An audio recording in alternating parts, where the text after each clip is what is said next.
Again, thank you, Joanne, for everything you do. She was the very first person we brought on to do this role that we thought was a necessity. We are recruiting.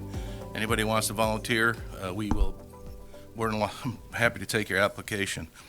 As I get into my presentation, I do have a photo of our monument up here, a memorial to the 3 deputy sheriffs who've lost their life in the line of duty. We are concluding Law Enforcement Memorial Week. We just finished that this past weekend.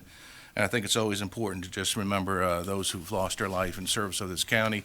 3 deputies here and then 4 officers on their monument, which is just adjacent to this. As I start, I just want to remind everybody what our commitment is, our pledge and our DNA in the Sheriff's Office, and that is a duty to serve, but a passion to do it with dignity and respect.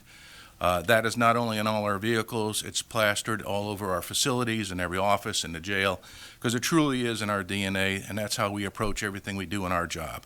That we're going to treat everybody with dignity and respect, regardless of who you are. So it's customers that come into the courthouse, it's inmates in the jail, it's anybody we deal with in the community. Will always see us with our front foot forward and delivering dignity and respect. As I start my presentation, we have broken down to the 4 C's of the Sheriff's Office: corrections, courts, civil process, and community outreach. In corrections, when we talk about Chesterfield County Jail, we're at an interesting point, a point we've never been at, and I think in the history of having Riverside Regional Jail, which is probably 26 years now. We are reaching a point of equilibrium. What I mean by that is we're having as many inmates in our facility as we have in Riverside. We're about 340 apiece between the 2 facilities, which is very new to us. The cost savings at Riverside have been tremendous. They continue to be good because of our lower per diem rates, or lower per diem numbers, not rates. Currently, to date, in this fiscal year, we have saved $1.36 million off of our budget from not having full capacity at Riverside. We still have 2 months to go into that fiscal year. We estimate the cost savings will be about $1.7 million overall from not having full capacity to what we were budgeted for. One of the reasons we have lower population at both jails is our out-of-compliance.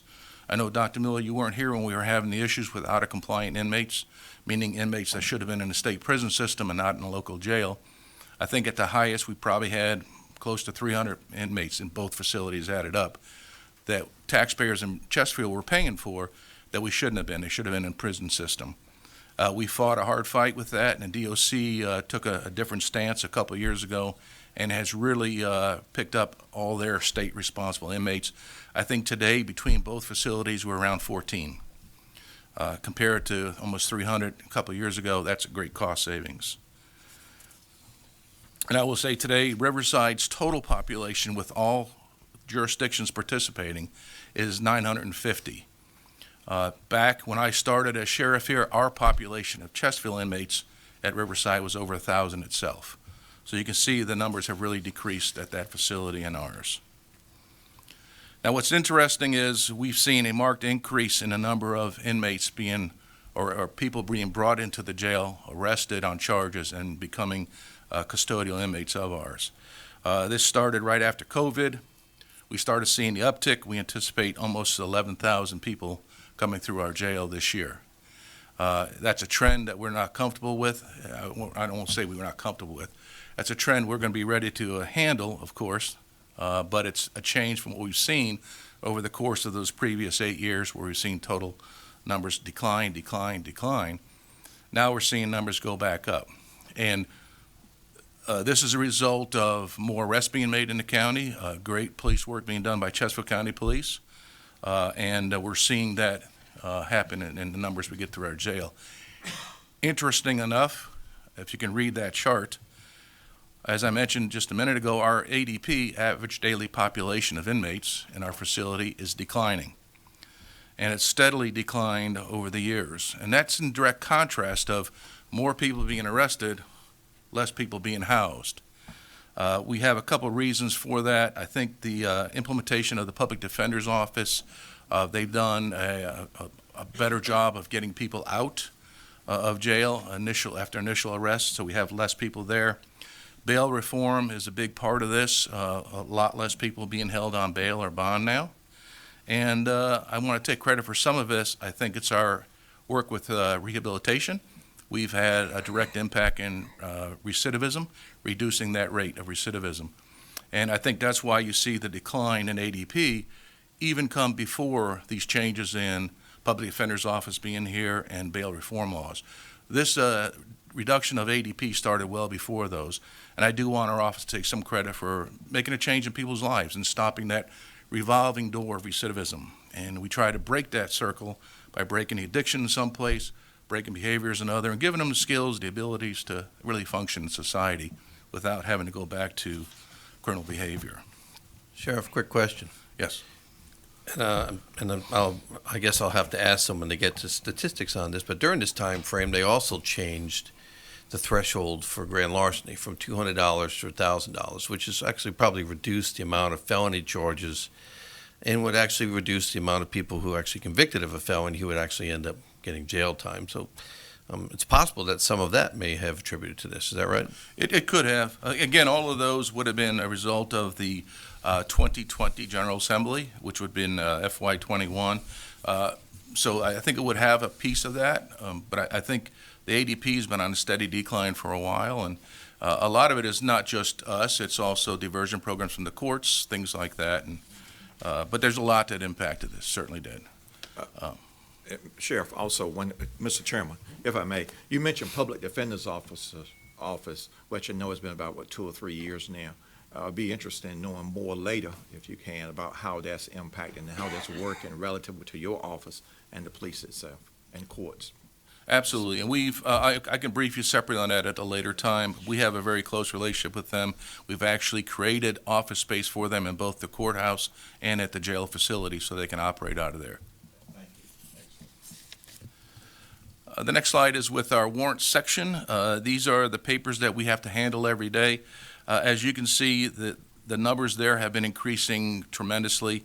This isn't just arrest warrants. This is protective orders. This is TDOs, ECOs, things of that nature. Everything comes through the warrant section, gets processed and entered. We've had a lot of help from the board in funding our additional positions. Our goal was to get to 24-hour operations, 7 days a week. We're getting there. Again, the importance of this is the timeliness of getting warrants entered into a system. I don't think the policy on getting it by the state entered is, 48 hours? 48 hours to get a warrant entered. Ours is less than an hour. It's not fair to have an officer anywhere in this country conduct a traffic stop, and it could be somebody who's wanted on a serious charge, but because we have up to 48 hours to enter that paper, it's not in the system, it could be a dangerous situation. So our personal goal is to get everything entered within an hour. As you can see, when that many papers come in, to get them entered in a timely fashion, it takes a lot of work, and we need a staff to do that. And they're doing a good job now. The 24-hour operation has really helped expedite these papers getting entered and also served. One of the things we've seen a marked increase in is extraditions. This has been a stark change, what we've seen in the last 2 years, where last year we conducted 44 extraditions. Some of these are pretty lengthy. We sometimes drive as far south as Florida, far north as Boston. Aviation isn't always available for us, so we have to do it the old-fashioned way by car. As you can understand, taking a 6-hour, 8-hour, 10-hour trip with an inmate in your car can be problematic at best. So this is a concern for us, the increase that we've seen in these, because it is a situation that can turn dangerous pretty quick. HARP, I just want to touch briefly on this. HARP is running probably better than it has run before. It continues to evolve on its own. It looks nothing today like it did 7 years ago when we established it in 2016. It is continuing to look at innovative approaches to things and how we handle things. And in fact, I'm working with Dr. Miller now on some other things we're going to look at, because this problem has not gotten any easier. It's gotten worse. In the last year, 107,000 people lost their life to an overdose nationally. Those are some of the highest numbers we've seen. And I know they continue to happen in the county, and it's something that's still something we got to face head on here in Chesterfield. But since HARP, we don't want to be one-dimensional. We also don't want to limit our ability to help people. We started a SMART program almost 2 years ago now. SMART is our medically assisted treatment. This is Suboxone, Sublocade, Vivitrol, and Methadone. And if you weren't aware, we are actually administering methadone in our jail now. If you would have told me 3 years ago that I would be handing out methadone inside my jail, I would have said that will never be the case. But we now do this. We do it for several reasons. One, there are people that come in and they're already on MAT, medically assisted treatment. And the Department of Justice has made it very clear that if you're an established protocol, be it Sublocade, Suboxone, methadone, what have you, and it's by a diagnosed by a physician and you're on that prescription, it is a constitutional violation to stop administering that drug. So we continue to do it. That's the maintenance part. We also use it to help people wean off of the withdrawal from opioids when they come into our jail. You know, every day we get new people come into the jail. Dr. Gay has to deal with the withdrawal. Obviously, when you come into jail, you're going to stop your drug use. And as soon as you stop your drug use, you start going into the withdrawal protocol. For some people, that can last 3 hours. For some people, it can be 3 weeks. It could be even longer. Everybody's different. So there are cases where we'll put you on medically assisted treatment just to help you with the withdrawal part. And then the last part of it is induction. We'll actually put you on this protocol if it's the best pathway for you to recovery, because not everybody can do it through just abstinence. Now, SMART, just like HARP, it comes with a big dose of recovery. It's not just the drug. You have to participate in the groups, the sessions, and the behavior modifications we're looking to make in people. And then most recently, we just started the RECON program, our Rapid Engagement Correctional Outreach Navigators. By the way, this just won a NACO award for the initiative here. What we know is the greatest risk group are people who come to jail or in jail less than 48 hours. Those individuals who are addicts have an 80% chance of dying of an overdose when they leave the jail, more so than anybody who stays incarcerated and participates in programs. So we know we were missing that group of people. So we have hired these peer recovery specialists who work in our intake and booking area, former members of HARP, by the way, now getting paid by us, to actually interview these folks as they come into jail to see if they are suffering from substance use disorder, and then if we can get them into medically assisted treatment.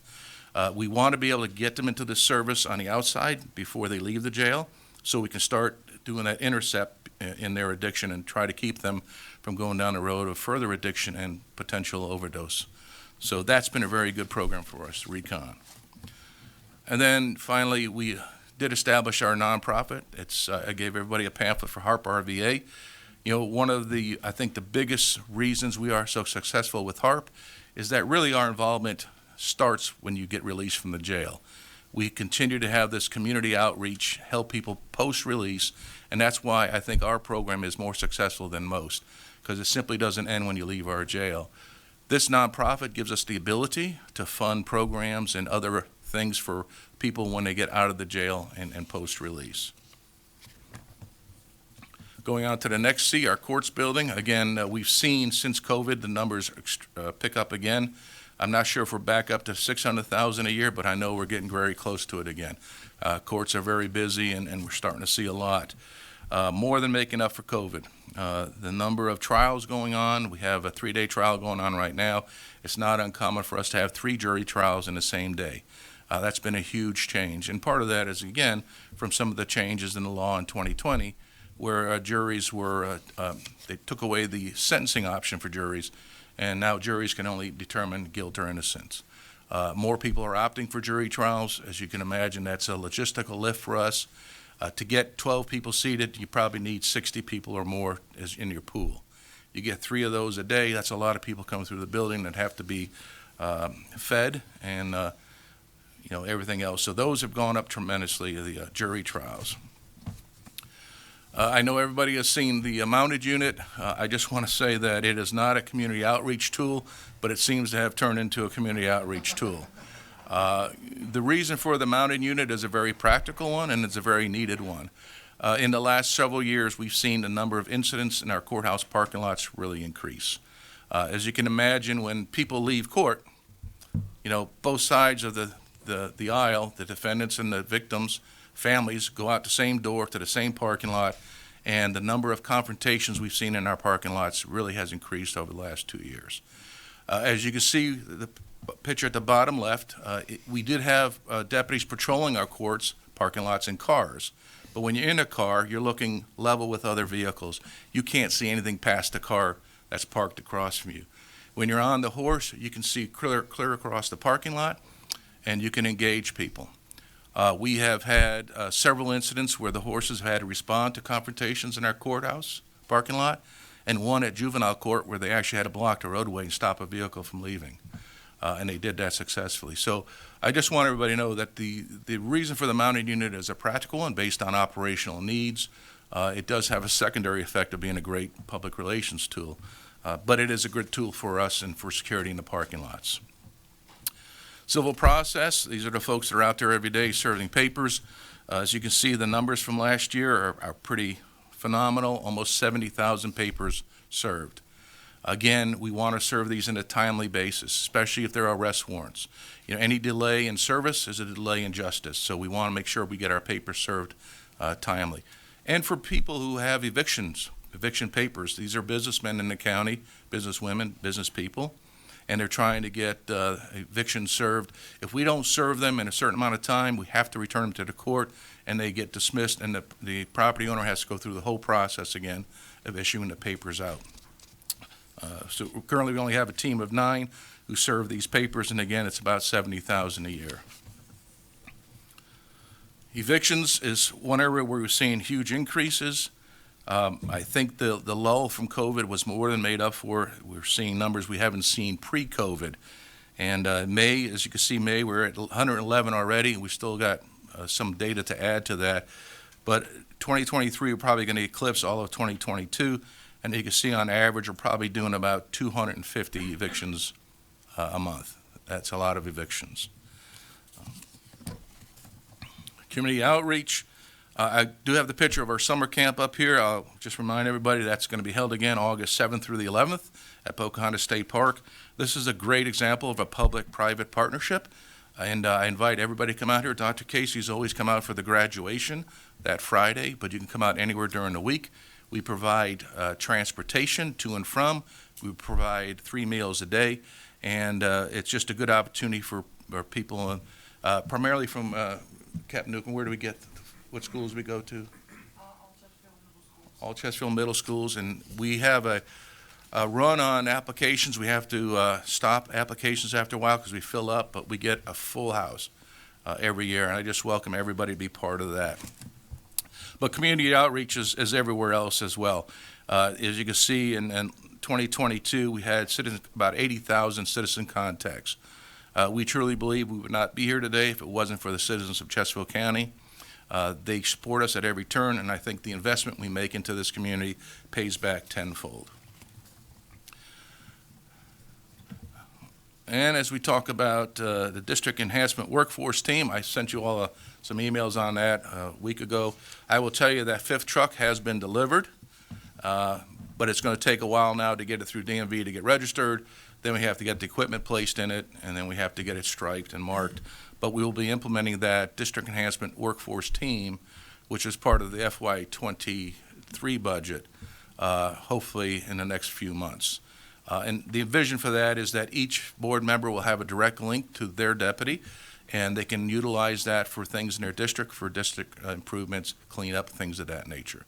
I know Mr. Winslow's always looking for me to help with meeting strips. We do that all the time. Clean up trash. Warborough Road is a big one we're constantly cleaning up, and we're happy to put that one in there. So for FY24, I will say our challenges are mainly with staffing. I will say the pay plan has been great for retention, but it hasn't really panned out to be good for hiring. This is a typical outlook of what our applications are. We will call for a test every time we get about 100 applications in. We're in the process of continual applications now, continual hiring. And this is just one snapshot of a testing we did on February 24th.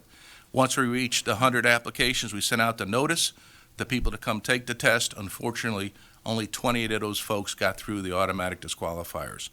Of those 28, only 15 said they'll be there for the testing. Of the 15 that said they'll be there, only 7 showed up. Only 5 passed the test.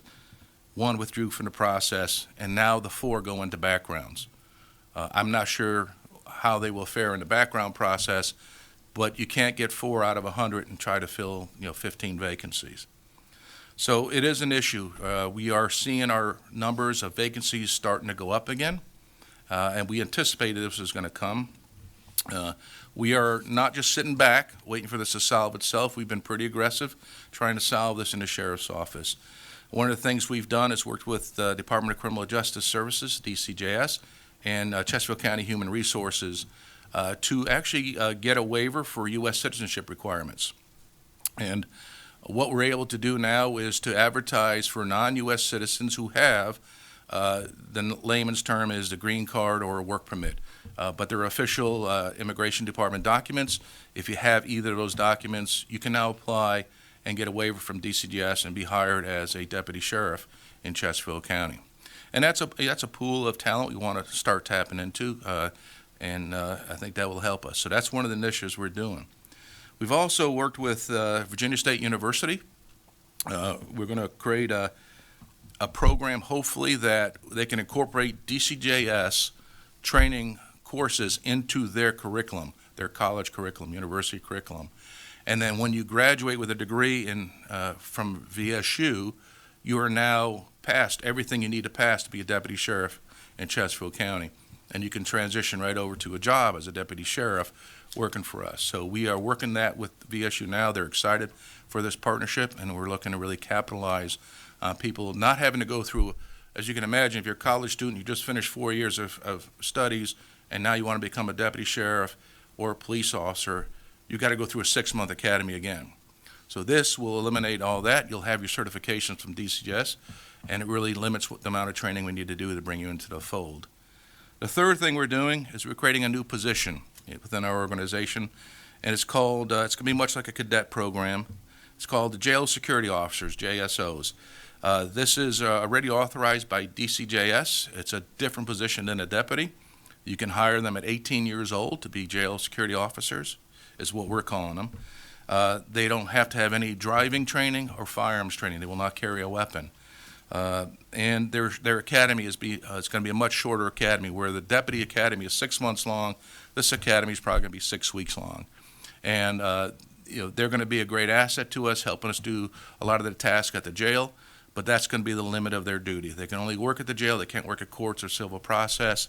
When they turn 21, our hopes is they'll then move into that deputy training and then become deputies with us with the additional training. So there was 3 major functions we're looking at right now to kind of counter the trend of people not applying for us. Some of the other challenges, I'm not going to spend much time on this because I know you all are very aware of this. This is a picture that Jeff Katz has used a lot for the police department. I just will say that the car in the front is a sheriff's office car because we're all in this together. This situation has only gotten worse for us. We are now sitting on people who are in active mental crisis for 144 hours.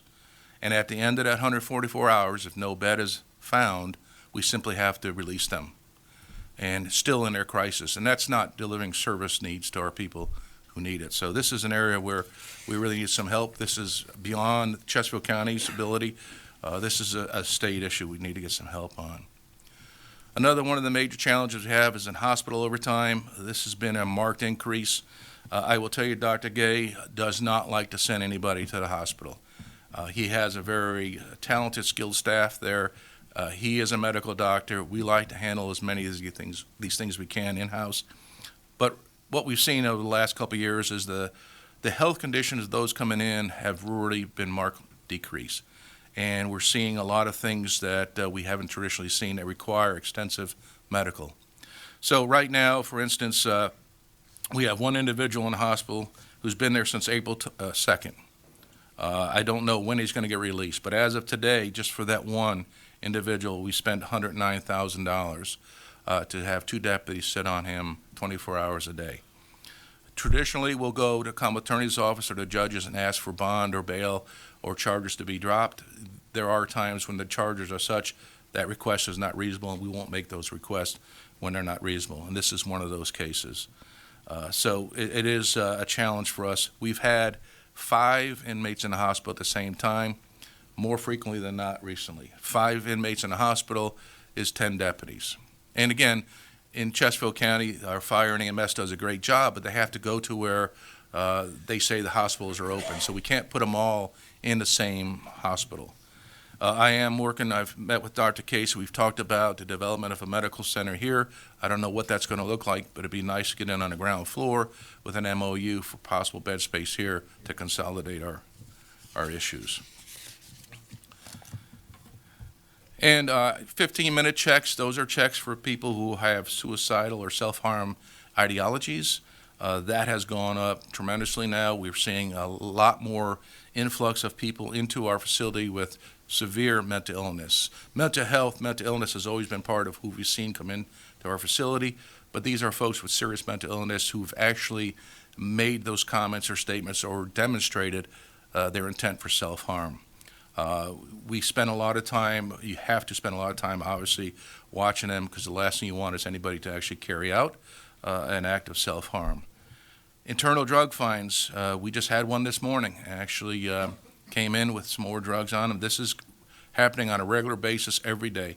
More and more people coming in now. What you see there is the x-ray machine you all invested in probably 4 or 5 years ago.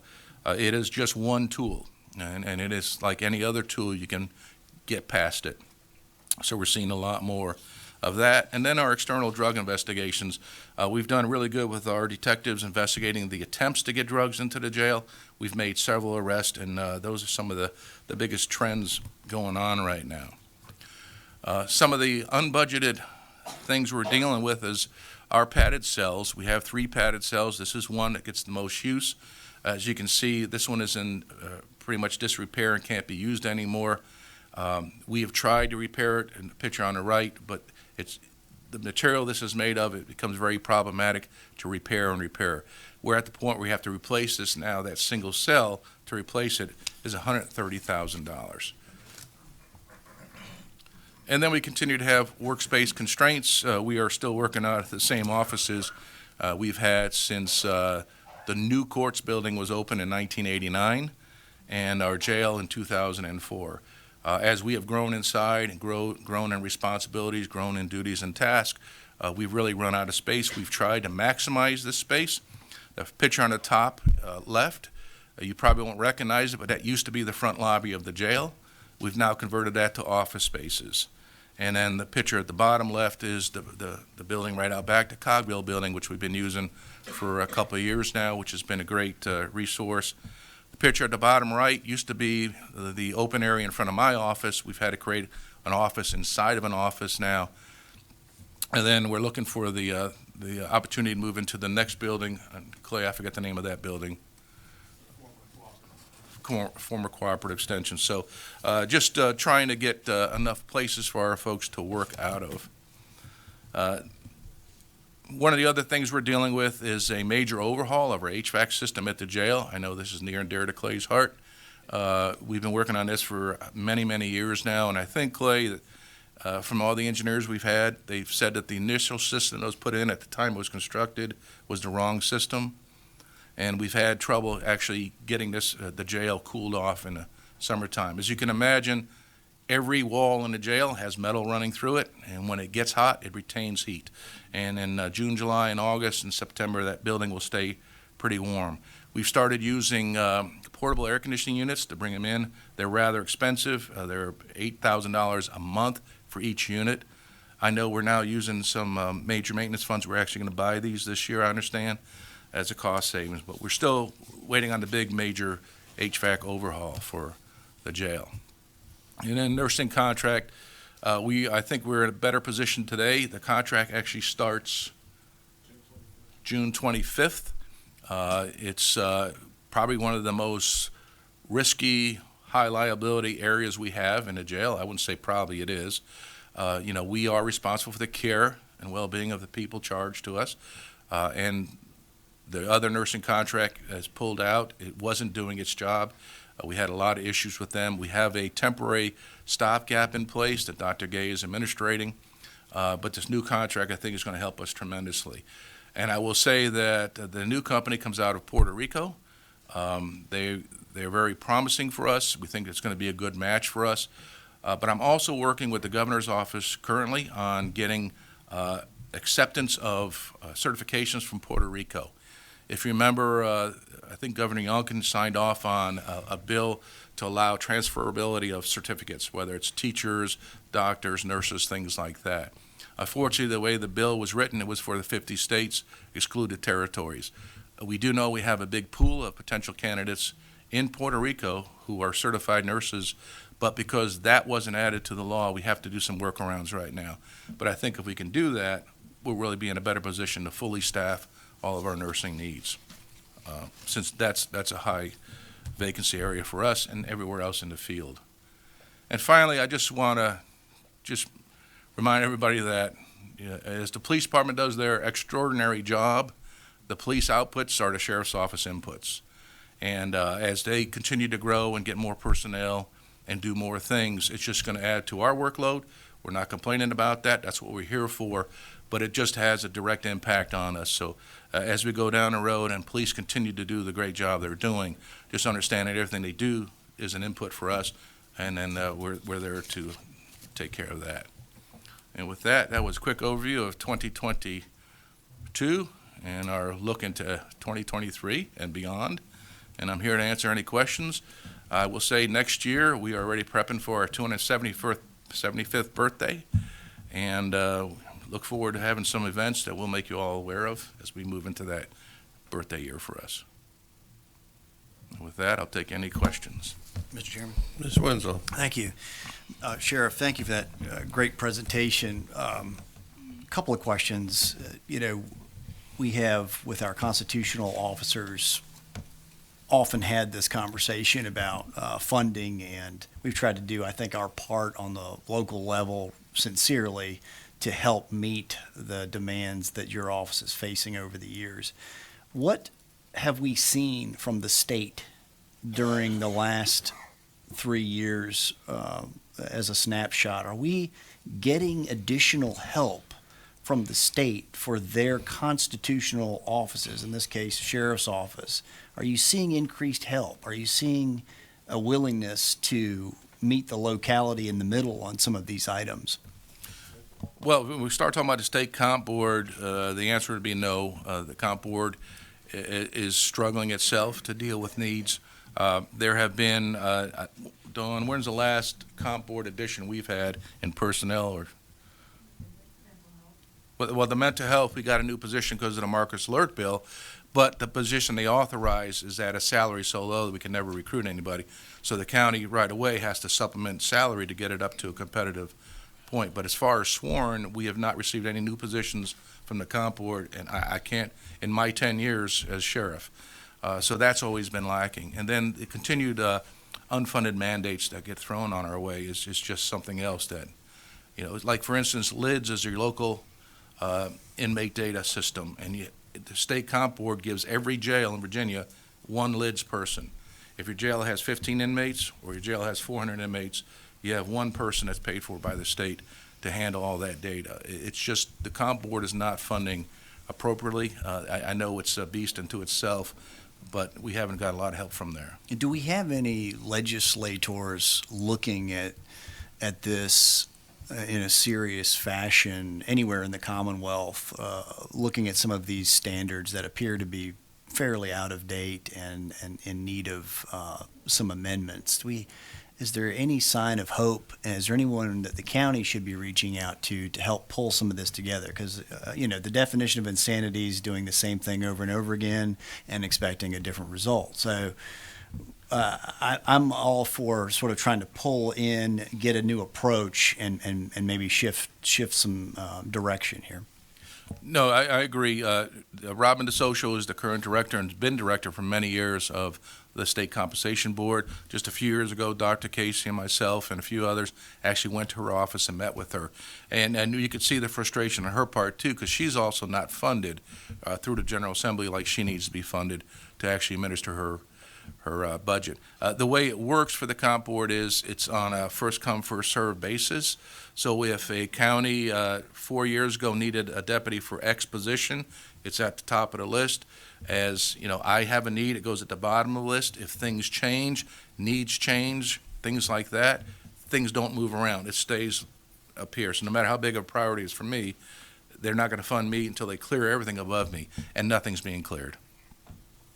And Mr. Chairman, I would just respectfully submit that we need to, all of us, pull in together and try a different approach here. 'Cause, no one's listening, and that much is very clear year to year. So I think, the state owes us meeting us in the middle as the localities, and I'm sure other localities feel like they're in the same boat. And I will say, I thank the board very much, because right now I believe over 50% of our force is funded by the county 100%. Over 50% of my force to do my job is not being funded by the state at all. If you don't mind me asking, so what factors are they utilizing? For example, we looked at the increase now in people that are coming through, and then we also saw the decrease. Are they factoring those into as to how they're doing the funding or the personnel? What are they doing? But the formula does get looked at, and the formula will say I need X amount more deputies, but nothing comes of it. It just gets placed at the bottom of the list. It does nothing above it's getting funded, so nothing moves. So while the formula says I should have 70 more deputies or whatever it is, it's just a formula saying you should have 70 more deputies. No action is taken on that. Okay. Well, maybe if you're okay with it, we'll get together, formulate a letter we can send to both the governor and the Secretary of Public Safety's office and encourage them to work with the General Assembly to make sure that these funding mechanisms are appropriate in the budget in the future. Yes, sir. Casey. If I could add to that, I would say, as far as the various constitutional offices, they have their professional associations, and correct me wrong, Sheriff Leonard, but I think the Sheriff's Association is pretty fundamental, saying honor the formula. So this isn't, some of the associations really need to look at the formula. I know the Commonwealth Attorneys Association has a complicated one that has evolved over the years, or at least their demands have evolved. The Sheriff's formulas, I think, are pretty straightforward. It's just a matter of funding them. And then, as we said before, the markets are different for hiring a sheriff deputy throughout the state. So again, the local supplements that have had to come through for recruiting and retaining people in Chesterfield, maybe far greater efforts are needed than elsewhere in the state. So that becomes a local burden. And last but not least, going back to jails, the state for some reason treats the regional jail authorities in a special way, or more special way than the underlying localities in their jails. Sheriff Leonard, every time he has a vacancy or a shift in a position, has to go through a system to make sure that is a quote-unquote comp board funded position, whereas a regional jail, if I'm not mistaken, it's just they get an allocation during the year whether or not they have filled the complement of personnel. Yes. Board members, any other comments? Thank you, Mr. Chairman. I just want to compliment you, Sheriff. You've done a tremendous job. I haven't been probably here most senior member of this board. I've seen a lot evolved and the work you've done over the years in the sheriff. I remember when you became sheriff, in fact, and the wonderful things you've done. So you've done a tremendous job, and especially with HARP as well, treating the substance abuse. And so it's something we're very much committed to with the opiate treatment and what we can do in that area. I'll just share that I'm on the state board, and we're meeting in June to look at all the applications in the state for funding opiates. And we're excited about getting those monies rolled out. We've already funded one program in Washington County already, but we are looking forward to funding the entire state, certainly, with regard to helping that area, which you have really championed. Could you comment on anything new you've heard from the Discovery Channel that was touted just a year or two ago, recovery? I know we were excited to see that at the Perkinson Center, and any comments on that, and also any comments you might have on Riverside that you let part in comments you want to make in that regard. And thirdly, as I pointed out earlier, hear about the Public Defender's Office. I want to see how that's progressing, how that's going, and what's going on with it as well. Very good. So So, thank you. yeah, a couple softballs and maybe a curveball too. Well, first of all, I appreciate your comments, but anything the Sheriff's Office accomplishes is on a team effort. My team is here. Colonel Wilkerson, my number two, and the rest of my command staff. I am blessed to have a great command staff that helps me push this sheriff's office to the point it's at. And I think we are a leader, not only in the Commonwealth, but beyond in a lot of things we do.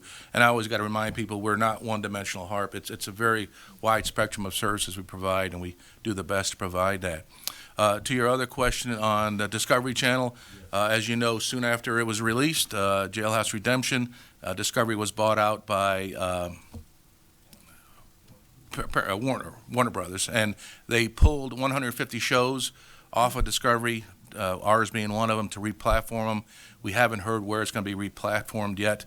I do know the executive producer of the show is now looking to do a season 2, and she's trying to sell that concept to other companies to buy. So we'll see what happens there on that part. As far as Riverside, Riverside is Riverside, and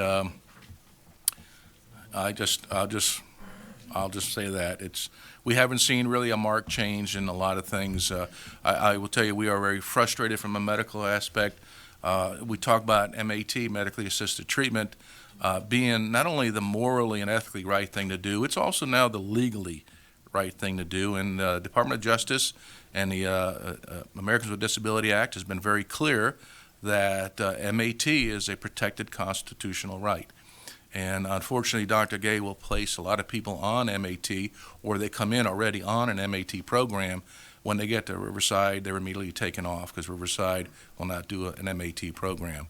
That is not serving those individuals right, but it's also a constitutional violation, and we feel a blatant constitutional violation. But we have no control of that, and we simply can't house the other 300 in my jail. So there are still some frustrations. Mr. Chair. Mr. Engel. No questions, but a few comments.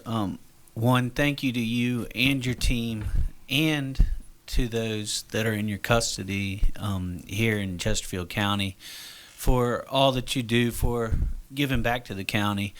Even the HARP programs, giving back by answering the phone for people that call in that have addiction outside of the jail that are looking for help.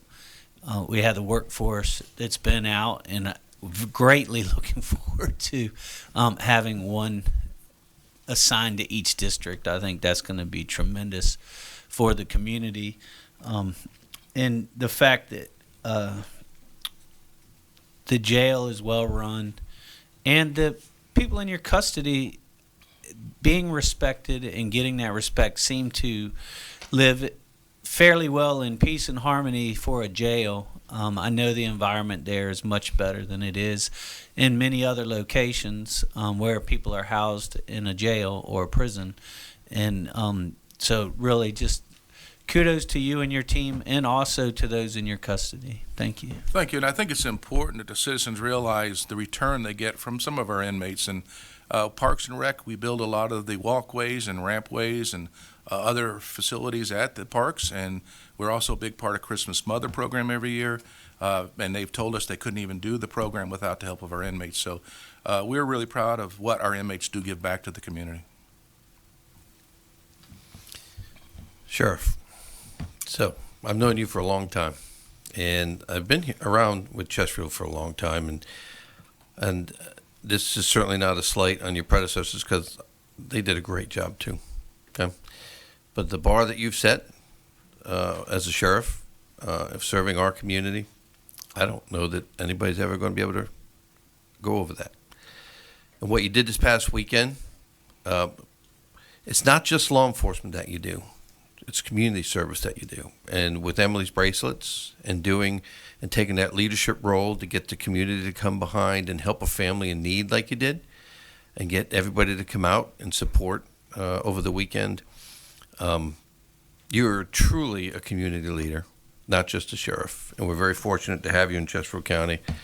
As I said before, we have, I believe, the best public safety leadership team across the United States. And you realize you're never going to be able to retire. Just saying. Thanks. I am retired. This is what I do for fun. But thank you. Yes, sir.